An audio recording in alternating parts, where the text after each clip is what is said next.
I'm level 100, I've beaten Uber Lilith, I've played over 200 hours of Diablo 4, and here are 10 reasons I'm tired of this game. Number 1, the grind is just too much. I've loved Diablo 2 since I was a kid, and one of the reasons I still love that game is because it doesn't require me to commit my entire life for weeks in order to max out a character. I can grind for a few days and realistically expect to have accumulated most items that I'm looking for to kind of max out my character. A lot thanks to trading as well. So heading into this game, I was not prepared for the commitment required in order to not only reach level 100, but to optimize my gear, and don't get me started on what it took to kill Lilith. Basically, I'd like to be able to experience the endgame of Diablo 4 without committing 10 hours a day for weeks. Let people level up faster is all I'm saying. At least to level 90 or so. And then it can slow down a bit, that's fine. Number 2. Why is Tree of Whispers, Fields of Hatred, and the Legion events and world bosses, and even just running around farming the open world so meaningless? All of it. There's literally no reason to do any of these things once you're in the endgame, or pretty much ever, in terms of effectively increasing the power of your character. I mean, they're fun to experience once or twice at first, but the game doesn't reward you at all for grinding these activities, which completely removes my motivation to do them in the endgame, which is sad because now there's less content for me to enjoy. Number 3, the only endgame activity outside of dungeons worthwhile if I want to grow my character is to do Hell Tides, purely to farm forgotten souls that can't be found anywhere else. Honestly, I think this is great. I love speed farming these temporary areas once in a while for a specific reason. But why is Hell Tides one of the only activities that actually has a purpose? And why do I need to use a third-party site to make the gameplay of Hell Tides actually satisfying and enjoyable? Just tell me on the map where the mystery chest is and highlight for me where the events are. You can make it exciting, like, oh, there's a horde of demons coming in this particular area, like, hurry up and save the people. So overall, I think the Hell Tides experience is great as a concept, and it can be improved. Then there's Nightmare Dungeons. For a while, it was great to complete these to upgrade my glyphs for my Paragon board, like it felt like there was a purpose for completing them. But now that all of my glyphs are level 21, max level, Nightmare Dungeons, other than just farming, killing monsters, it's just a way to challenge the power of my character. The fact that I've found better items back when I was level 70 2 weeks ago, killing mobs in the open world, than what I'm finding now at tier 90 plus Nightmare Dungeons, it makes no sense. You'd think at least the minimum item power of the items that drop in higher tier dungeons would increase.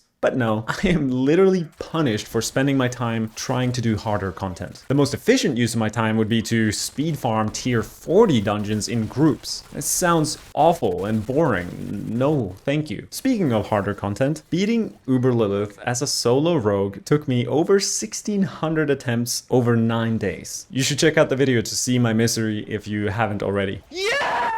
It was honestly a huge sense of accomplishment for me, but the fact that I was not rewarded in-game at all, other than a red horse that kind of looks like the other red horse I already had, how about making her drop at least some high 800 plus item power loot, maybe rare uniques, anything? It just feels so weird. Like, why is there zero reward and purpose to do the hardest content in the game? And since the tweet the other day revealing the rarest uniques can drop from level 85 monsters onwards, like, it's more likely you'll find Shaco spamming lower tier dungeons than I would be slowly slogging through 80 plus tier dungeons. How does that make any sense? The hardest content should provide the best loot. Or am I crazy? Number 6, the stupid, nonsensical drop rates of the rarest uniques in this game. Let's be honest, Diablo 4 is basically like sitting in a casino in front of a slot machine, hoping you hit the jackpot and find Shaco. The only difference is the slot machine is rigged, and you can't actually win. The players of this game are set up to fail, thinking that they can find these items. People are gonna waste hundreds of hours and never find even one of them. And let's say they do. You find Shaco, and it rolls poorly. 4.8% DR out of 10. Like, if it's that rare, why do the stats vary so much? Yeah, I mean, in my mind, it's borderline abusive to the player base of Diablo 4 to put these items in the game and somehow make people think that they can be found. Number 7, managing and organizing my items, my stash, sigils, elixirs. I mean, God, it just feels so bad. Frustrating, annoying to not have sufficient space for all the items that you make me pick up. And a lot of times not even be able to pick it up because my inventory is full, and then I have to hover over each individual item to read to see if they're good or not. I mean, I think I've read more text over the last 3 weeks than I have in my entire life. I'm an audiobook kind of guy. And instead of giving me the option to mark an item as junk, just give me the option to lock an item as quality. This way, I only have to lock an item 1 out of 100 times instead of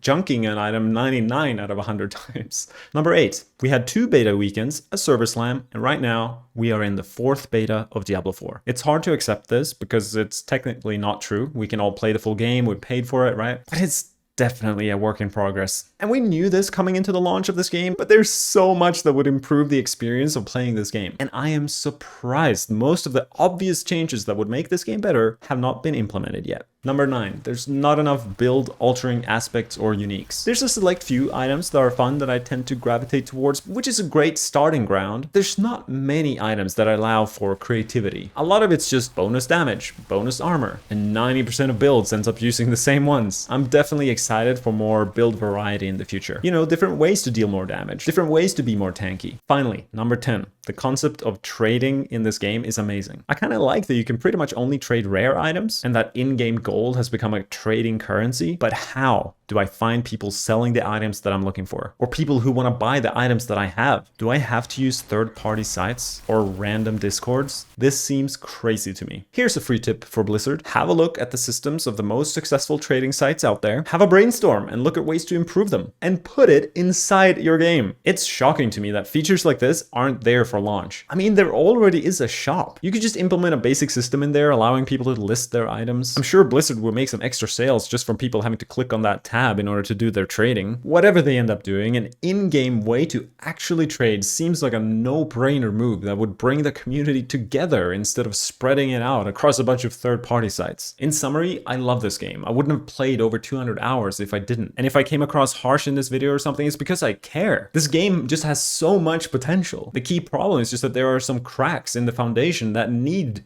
to be fixed fast in order to keep the players happy. Like the things I've mentioned in this video, along with all the other feedback posts and videos across the internet. And then, once Blizzard has dealt with the basics, there's a million bells and whistles they can add to this game to make it more fun. I'm excited for all the new content and seasons down the track, like new items, skills, bosses. But please, Blizzard, for the love of Lilith, fix the foundation of your game before you do anything else. Thanks.